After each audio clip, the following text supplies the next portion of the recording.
on a n boîtes qui sont numérotées de 1 à n, avec un n un entier naturel non nul qui appartient à n étoile. Donc n, bien évidemment, c'est un entier assez grand, enfin supérieur ou égal à 2. Et donc je vais d'abord commencer par noter BI. Avant de dire ça, chaque boîte contient la boîte qui est numérotée numéro I, eh bien, il va contenir I jetons. Et ces I jetons sont numérotés de 1 à I. Et donc, l'expérience consiste à venir, à choisir une boîte au hasard, et puis dans cette boîte, prise au hasard, on prend un jeton au hasard, et on regarde son numéro. Et son numéro, ça va être du coup une variable aléatoire qu'on va appeler X. Et donc, le but de l'exercice, bien entendu, c'est de trouver la loi de probabilité de X. Et donc, je commence à noter d'abord BI, on tire, enfin l'événement, on tire le jeton dans la boîte numéro I. Voilà. Alors, donc X, c'est le numéro du jeton tiré, et puis la première chose, c'est de trouver X de oméga. Et donc X, ça peut être 1, puisque toutes les boîtes contiennent le jeton numéro 1, ça peut être 2, ça peut être 3, et ça peut être n. Même si c'est n, ça va être difficile de l'obtenir, puisque il n'y a que la boîte numéro n qui le contient. Donc, il y a une double difficulté. À la fois, il faut faire le tirage dans la boîte numéro n, et puis, en faisant le tirage dans la boîte numéro n, il faut tomber dedans sur le jeton numéro n. Mais bon, ça peut arriver, c'est une éventualité qui n'est pas impossible. Voilà. Et donc, maintenant, je prends K qui appartient à un n, et mon objectif, c'est de trouver la probabilité de X égale K. Alors, avant de continuer, je le dis, donc j'espère que vous avez cherché de votre côté cet exercice. Si vous voyez que votre réponse va dans ce sens-là et que vous avez trouvé la bonne réponse, il n'y a pas de problème. C'est bon, vous pouvez suivre la correction. Par contre, si vous avez bloqué sur l'exercice et que vous n'avez pas trouvé comment commencer, eh bien tout simplement, vous profitez des premières indications, mais n'allez pas jusqu'au bout. Vous prenez ces premières indications, vous arrêtez la vidéo, et puis vous essayez de chercher, et puis en utilisant les indications. Donc la première indication que je donne, pour trouver la probabilité pour que X soit égal à K, eh bien tout simplement, on va utiliser ce système complet d'événements qui est B1, B2 jusqu'à Bn, puisque bon, c'est un système complet d'événements, puisque quand on arrive, on va tirer nécessairement le jeton dans l'une de ces boîtes-là. Et puis bien sûr, c'est incompatible, sont 2 à 2 incompatibles, puisque une fois qu'on a fait le tirage dans une boîte, on va pas le faire dans l'autre boîte. Donc, on utilise ce système, et avec ce système, on va appliquer la formule de probabilité totale. Donc, ceux qui n'ont pas trouvé d'indication comment démarrer, je vous invite à le faire, à le chercher, avant de voir la suite. Alors, P de X égale K. Donc, d'après la formule de probabilité totale, c'est la somme de I égale 1 à N de la probabilité de BI inter X égale K. Et là, comme les probabilités de BI ne sont pas nulles, je peux utiliser la formule de probabilité conditionnelle.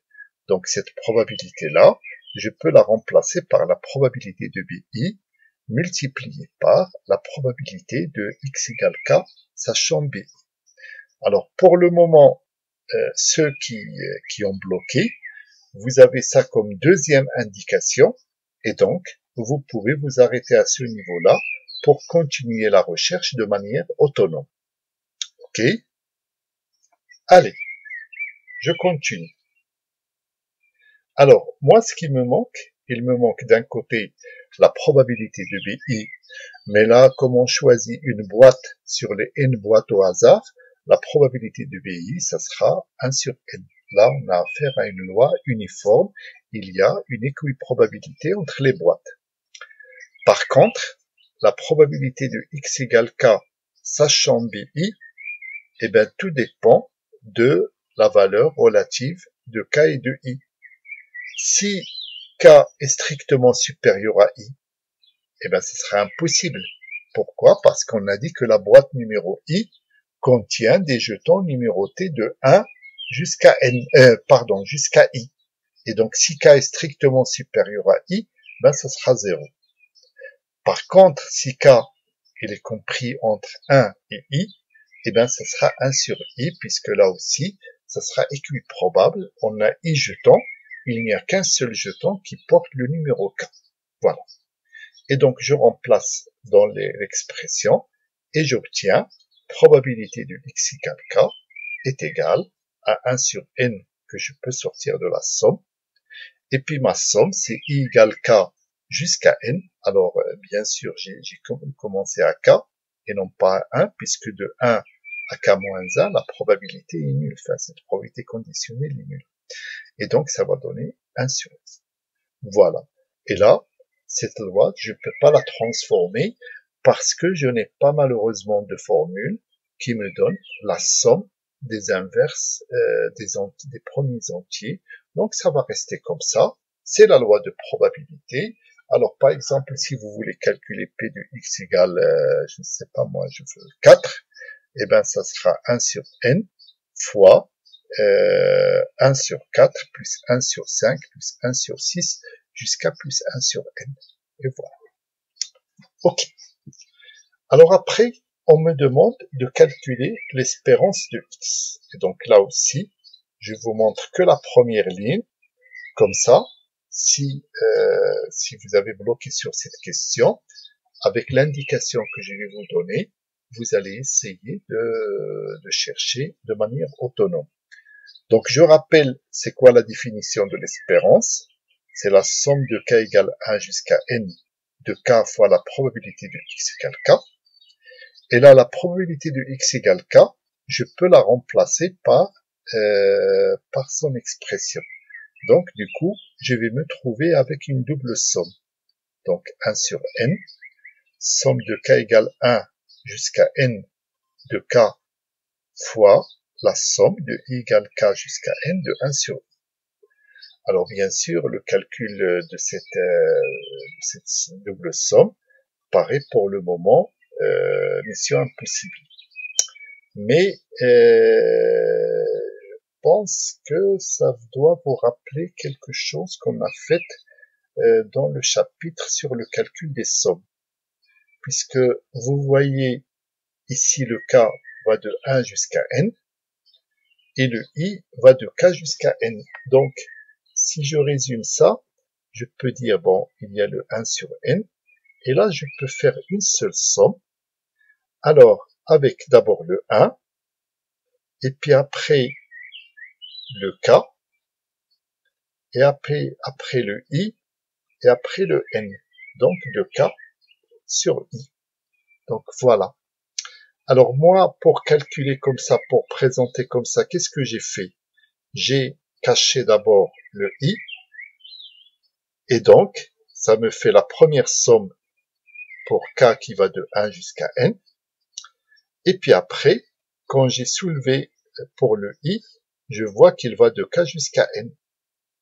Mais je peux faire l'inverse.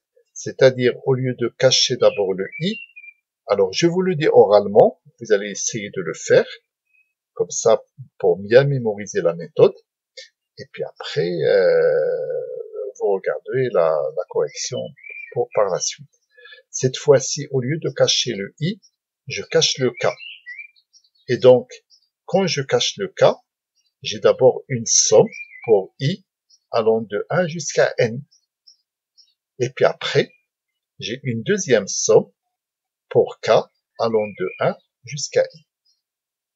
Bon, je vous laisse tenter. Allez, je continue. Donc, après ce que j'ai dit on cache le k. Donc, ça me fait la première somme de i égale 1 jusqu'à n. Et la deuxième somme de k égale 1 jusqu'à i.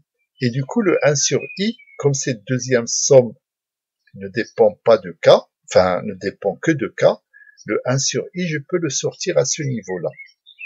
Et là, ah, tiens, somme de k égale à 1 à i de k.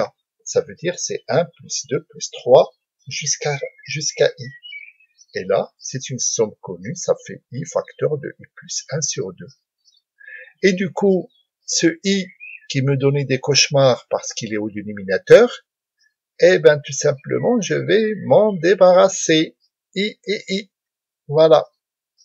Et du coup, ça va faire 1 sur n, la somme de i est égale à 1 à n, de i plus 1 sur 2. Donc le 2, je peux le sortir.